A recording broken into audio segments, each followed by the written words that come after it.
Improvisando set de grabación y siento como que estoy a punto de darles las noticias del día.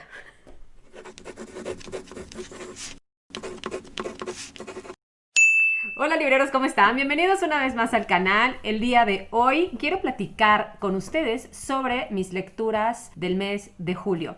Seguramente ustedes piensan que hice muchísimas lecturas, pero no. De hecho, leí únicamente 4 libros. No es que sean poquitos, pero la verdad es que suelo leer muchos más.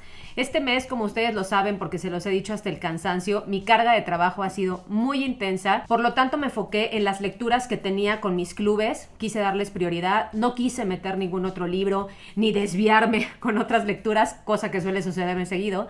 Pero sí quería enfocarme y por eso es que les cuento que de 4 de esas lecturas, 2 de hecho fueron relecturas. O sea, ni siquiera descubrí a esos autores, solamente descubrí a un autor, bueno, a una autora este mes. Los otros 3 ya los había leído. Les voy a comentar cómo fue, si disfruté las lecturas, que la verdad es que sí. De esos 4 libros, como ya les dije, 2 fueron relecturas, los leí hace más de 10 años, 2 fueron descubrimientos y uno me sorprendió enormemente para bien, el otro me sorprendió enormemente, no para mal, pero no fue lo que yo esperaba. Y justamente con ese libro es con el que quiero empezar porque me han estado preguntando mucho mi opinión. Uno de esos libros que leí durante julio fue Norte y Sur de Elizabeth Gaskell.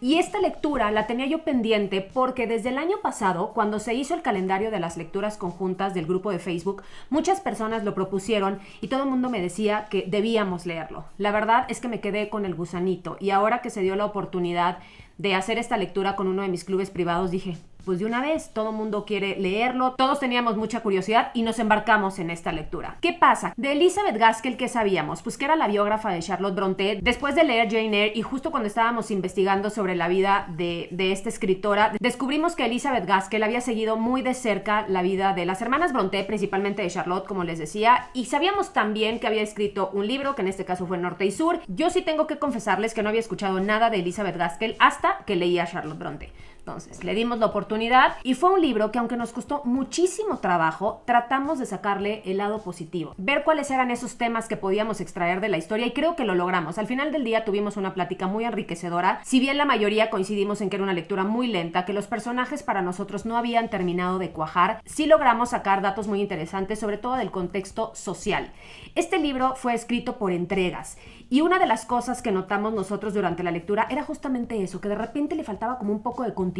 Sentíamos que ciertos capítulos estaban como inconclusos. El final a mí me queda mucho a deber. No se los voy a contar por si en algún momento ustedes están interesados en leerlo. Ya saben que lo que a mí no me gusta no significa que a ustedes no les vaya a gustar. Al contrario, creo que parte de compartir lecturas es descubrir lo que a las otras personas sí les gusta de los mismos libros que leemos. Los personajes reflejan a toda esta sociedad, sobre todo del sur y del norte de Inglaterra, ¿no? La vida en el campo contra la vida de la ciudad, los problemas que existían para las familias que vivían en el sur dedicadas al campo en una vida más libre, pero también carente de oportunidades, contra la vida del norte, ciudades más industrializadas, donde ya vemos claramente reflejado en la novela el tema patrón, trabajador, huelgas, etcétera, que eso fue lo que a mí me pareció muy valioso de la historia. El personaje principal es Margaret, una joven que vive en el sur, en el campo, y de repente por decisiones de su papá se trasladan al norte, a estas ciudades ya industrializadas, mucho más movidas, y a partir de ahí se va a enfrentar con ciertos problemas. No es un libro en el que el amor sea el tema principal, como el caso de las hermanas Brontë, tanto Cumbres Borrascosas como Jane Eyre. Los temas principales son tanto las relaciones familiares como los temas laborales,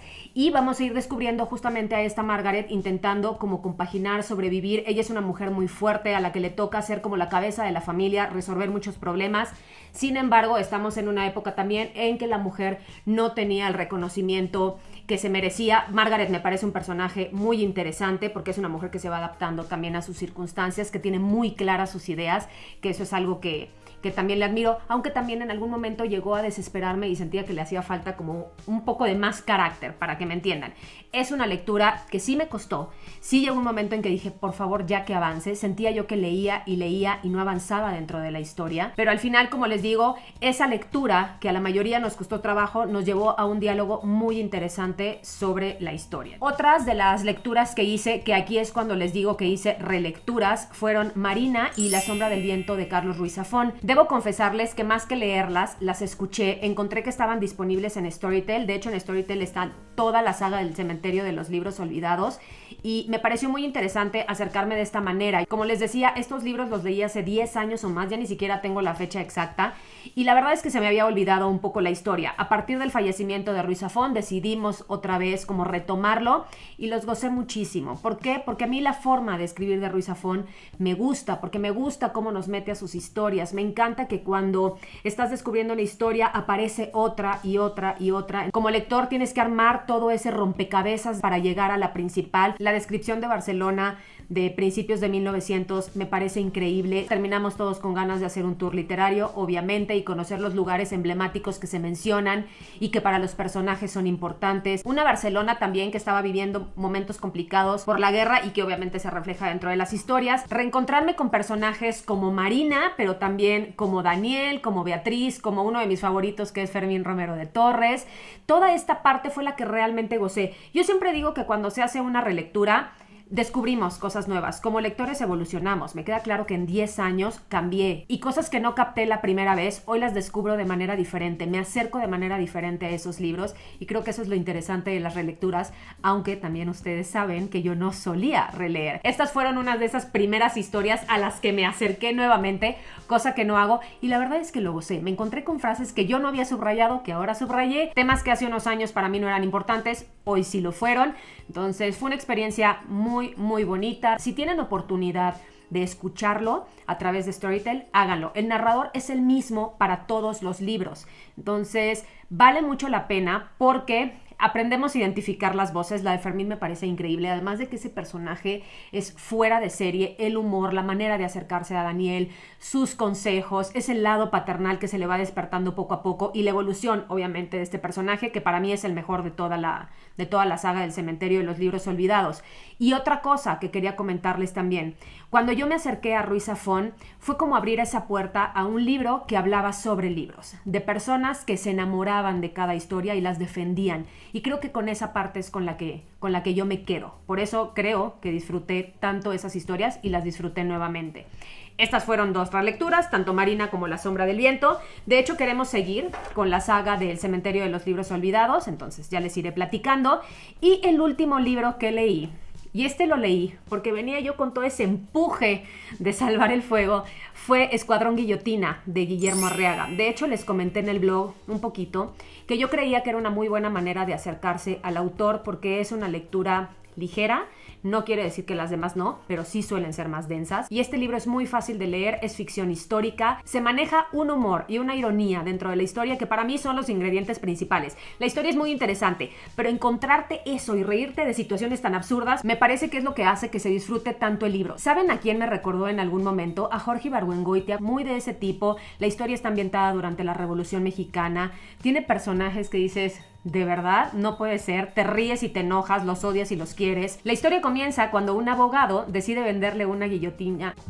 La historia comienza cuando un abogado decide venderle una guillotina a Pancho Villa porque él está convencido de que este artefacto causará terror entre los enemigos del general. Villa, convencido de que funcionará, le compra la guillotina, pero además Villa lo recluta y hace que forme parte de sus filas. A partir de aquí nos vamos a encontrar con situaciones tan absurdas como divertidas, como crueles. ¿Qué papel juega la guillotina dentro de todo esto? Se van a reír muchísimo, pero también vamos a ir viendo la frialdad y la crueldad con la que se tomaban decisiones. Si a ustedes les gusta la ficción histórica, por favor, dense la oportunidad de leerla. La van a gozar de principio a fin. Es una historia chiquita. A mí en el Kindle me marcaba aproximadamente 3 horas. La leí en 2 días. No podía dejar de reírme. Hay por ahí también una historia de amor fallida, personajes a los que se les rompe el corazón, pero les juro que más que sufrir, lo gocé. O sea, me reía muchísimo. Entonces, ahí les dejo esta recomendación también. Cuando les digo que conozcan la pluma de Arriaga a través de Escuadrón Guillotina, se los dice quien únicamente ha leído 3 libros del autor. Salvar el fuego, que como ustedes saben es mi libro favorito del año y probablemente de la vida. El Búfalo de la Noche, Escuadrón Guillotina. Actualmente estoy leyendo Un Dulce Olor a Muerte. De ese libro todavía no les puedo comentar nada porque voy en el 8%. En cuanto lo termine, les platico. pero los otros dos tienen una temática totalmente diferente. Sí son libros que emocionalmente te dejan tocado y Escuadrón Guillotina no. Es ligerito, lo van a gozar, se van a reír. Cuando terminen esa lectura, estoy segura de que querrán seguir descubriendo otras cosas que ha escrito el autor. Si no, véanme a mí, que sigo leyendo absolutamente todo. Y ya para terminar, solo puedo decirles que de mis 4 lecturas del mes, Escuadrón Guillotina fue mi favorita. Entonces ahí se los dejo también como recomendación por si quieren hacerme caso. Y pues nada, les mando un abrazo con mucho cariño, que tengan un día extraordinario. Si les gusta el video, porfa denle like, suscríbanse al canal, activen la campanita de notificaciones y también comenten cuál fue su lectura favorita del mes de julio, aunque agosto ya esté a nada de acabar y más bien ya estemos programando las lecturas de septiembre. Les mando un beso, que tengan lindo día. Bye.